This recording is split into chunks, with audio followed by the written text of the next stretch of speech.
Yan oh. Okay. Welcome back to our channel. Sa mga taga-panood natin, today is a very good day. Mag-harvest tayo ng mga oversized na mga vegetable. And try natin pakain to sa mga animals natin today. It's gonna be a fresh one for them. And talagang napakarami kasi in the last few days hindi ako nakapag-harvest. And nakita ko talagang oversized na yung mga zucchini natin.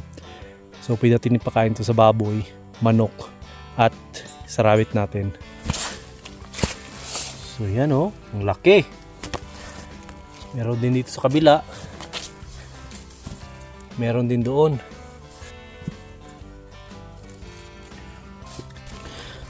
Ang laki oh. So yung isa, try natin kung saan mas malaki. Dito.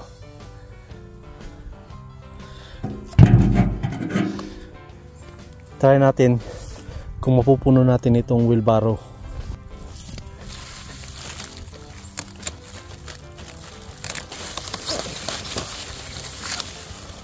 Oo.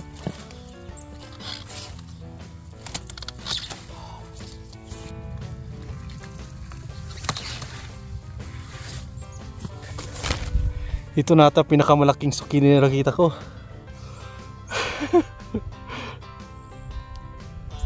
Wow!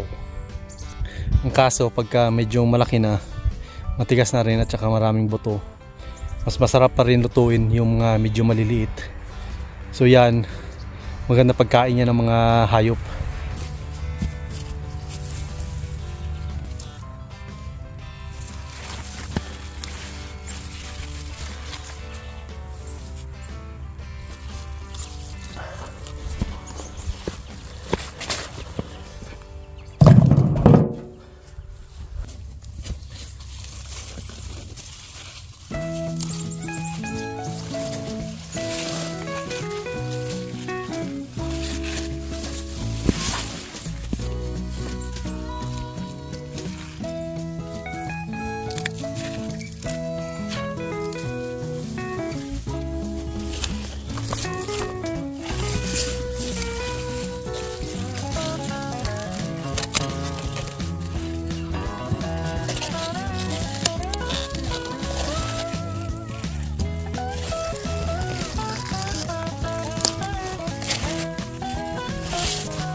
Marami na rin mga kamatis na nahihinog. Kunin natin to.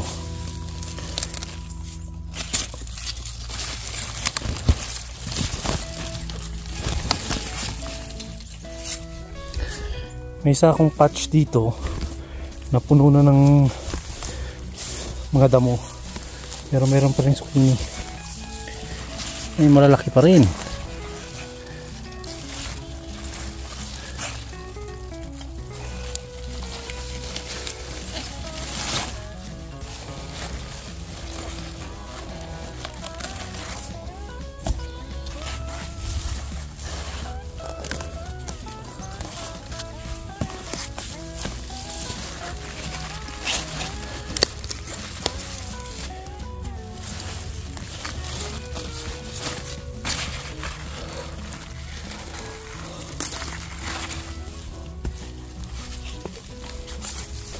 Ngayon, lagay na natin sa ating wheelbarrow and we'll see kung mapupuno natin to.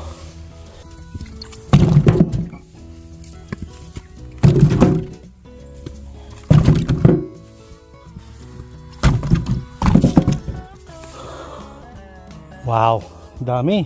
So mabubusog yung mga animals natin ito. Dahan-dahan natin paglagay, huwag biglaan. Gusto kong meron silang laro-laruin na pagkain, hindi yung isahan lang. Tsaka bisitahin rin natin yung aking pumpkin. Check natin kung malalaki na.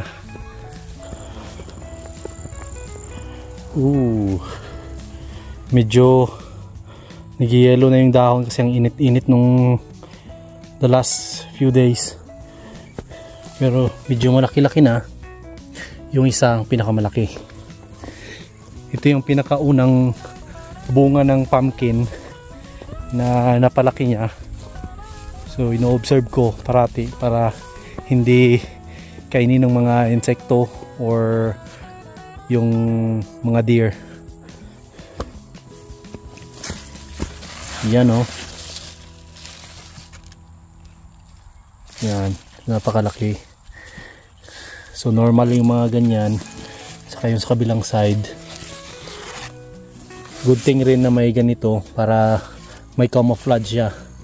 At saka hindi masyadong naiinitan. So far, okay naman. Meron pang isang malaki doon sa other side, and then ito yung sa hulihan.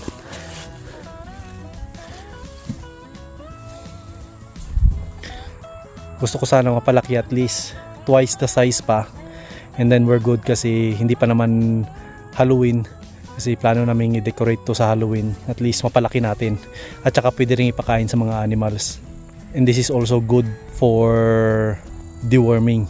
So para sa baboy, manok, tsaka kambing. Kasi last year, marami tayong pumpkin na binigay sa mga goat. So this year, ganun pa rin.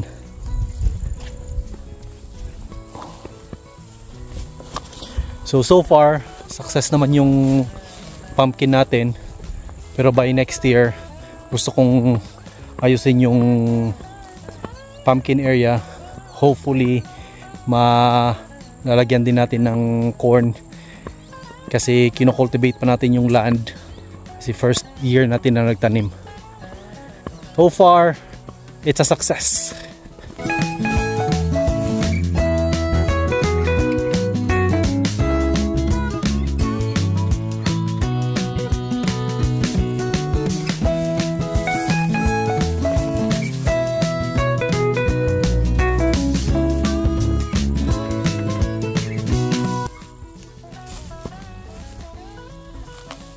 Muntik ko na makalimutan, mayroon dito sa front. Hindi ko napansin.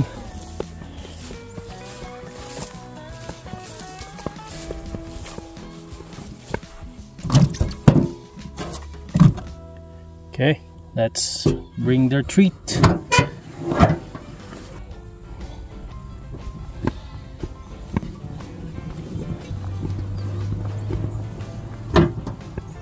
Okay. First stop natin, sheep.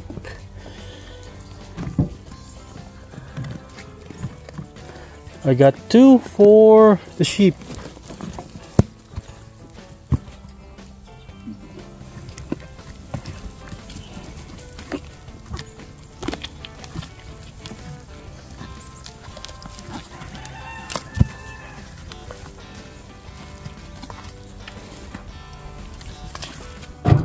On to the next. So that's it for the sheep. Nag-enjoy sila. Bukas ulit. So everyday magbibigay tayo. Dito naman tayo sa goat. Goat, goat, goat, goat. Here's your zucchini. So magbibigay tayo ng 4, 5.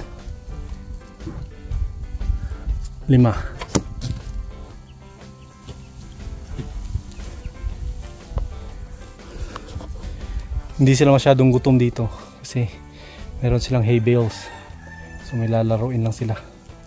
On to the next.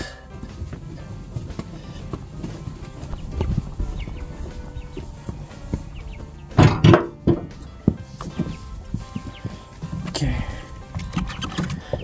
Ito, mabilis maubos ito ng mga baboy. Okay, baboy! Got your zucchini. And you guys. Oh. Yun. Si Bobby iniwan, walang interes. Yep, tayo. Bigyan natin itong isang malaki or wag lang muna yung malaki. Ito.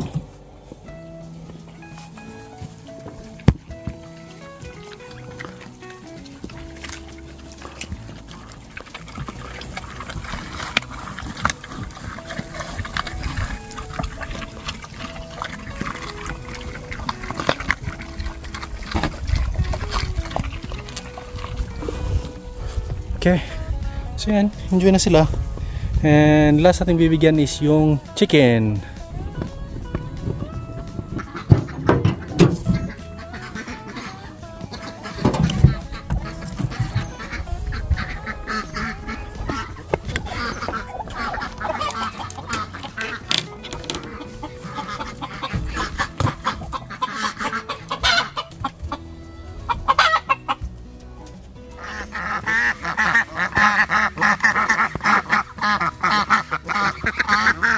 Nagising ako this morning and it's so foggy.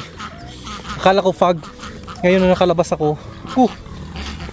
Smoke pala. Smoke ng parang nasusunog. And I think close dito sa area namin ito. Na parang sana hindi masyadong malapit. Parang forest fire or something. Pero tuloy pa rin tayo.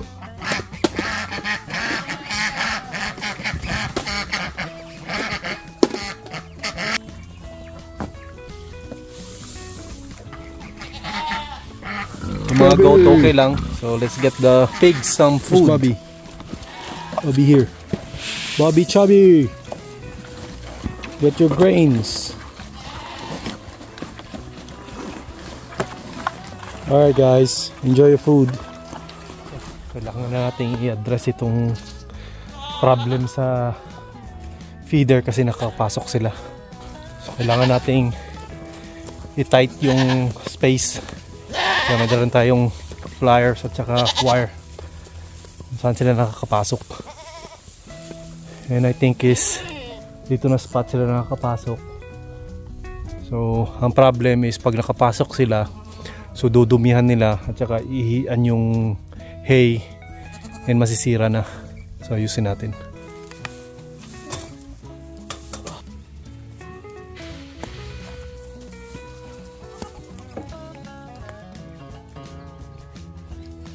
Alright, done.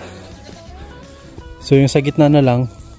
Ngayon mahihirapan silang kunin yung sa gitna. So i-drop natin. So try natin i-fork. Bababa natin yung mga nasa gitna.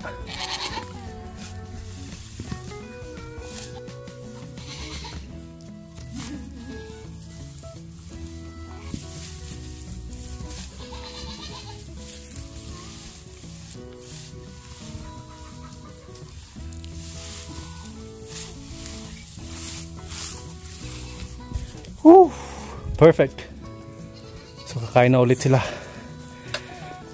What a day. Gusto ko sana matapos agad ng chores kasi masakit sa ilong yung smoke. Hindi pala ito fog. Sakit sa ilong.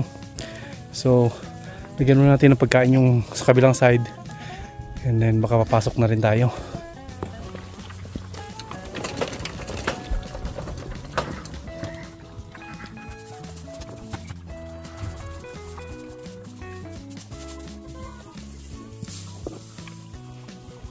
So naghahakot ako ng hay lately papunta doon sa feeder sa kabila kasi magtatatlong linggo ng walang ulan.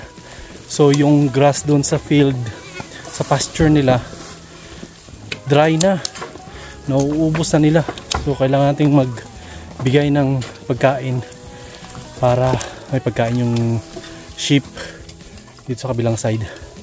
Naghahanap pa rin sila ng pagkain doon sa field. Tawagin na lang natin para alam nilang meron na. Goat! Kitang kita talaga from here. Dry na lahat ng grass doon sa pasture, pero sinusubukan pa rin nila kasi walang laman itong feeder. Ang bilis tumakbo nitong isa, oh. We got your food. This is Chubby.